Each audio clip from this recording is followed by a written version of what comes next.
we've experienced a very dry spring, April, May, June. Gotten a few limited showers here and there, but normally here in the first week of August, these pastures would be pretty lush and green. The cattle have grazed through them once earlier through May and early June, and now they're on their second rotation. And as you can see, there's very little growth. Come on, ladies. There you go. There you go.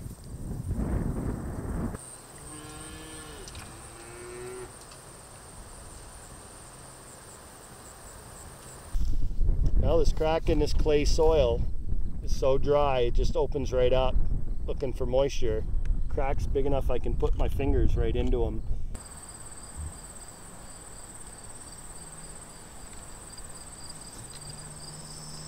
Here in this region of the state of Vermont, we haven't had a tremendous amount of snowfall in the winter, so we don't have the snow melts in the spring.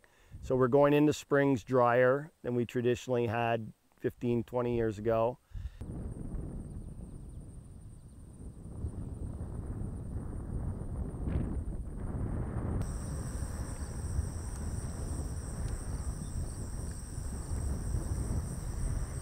This drought's affected hay production, you know, both on pastures and forages. Our first cutting of hay was, I would say, below average, but it wasn't horrible.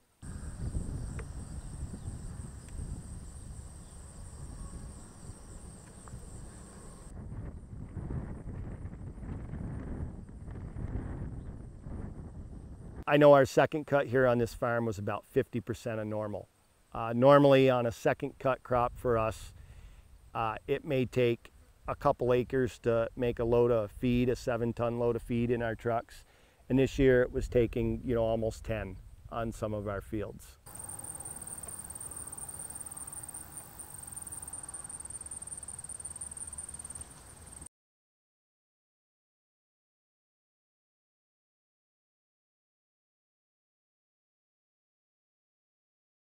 We've always had a saying in Vermont, if you don't like the weather, wait 5 minutes and it'll change. So we're used to volatile weather, but it seems like years of late, and maybe going back, you know, 8 or 10 years, there seems to be no normal anymore.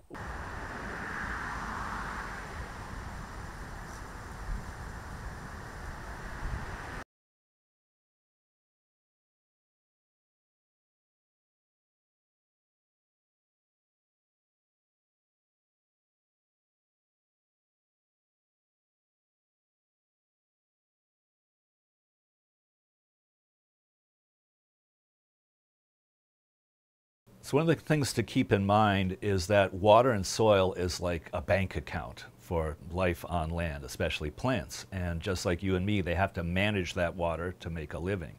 And what we're seeing is because of less snowfall in the winter, less rain in the spring, that bank account starts off the year very small. And so plants have to manage to make a living. They grow, they may be green, but they're not as productive. And we see it particularly in agriculture, where as the summer goes by, plants have less and less water to draw on, and they're much less productive for our farmers.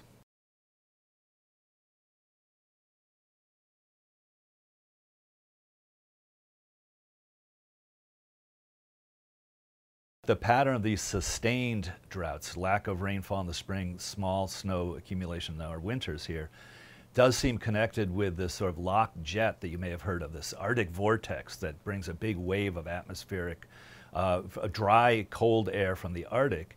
But that air is so dry, it hasn't been giving us much snow in the winter, and then the spring that follows have been unusually dry. And so climate scientists associate this change in our weather patterns with the warming in the Arctic, which is clearly due to us.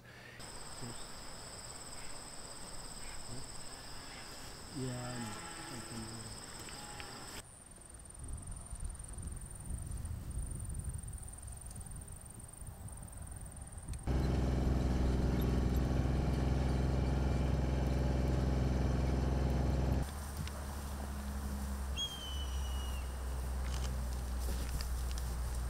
If it just stays really dry right through the rest of fall and people don't have the crops to feed their cattle, you know, it may just be the straw that broke the camel's back. You know, if a farm's been struggling financially, it just could be all these things compounding could just be a decision for a farmer to have to call it quits.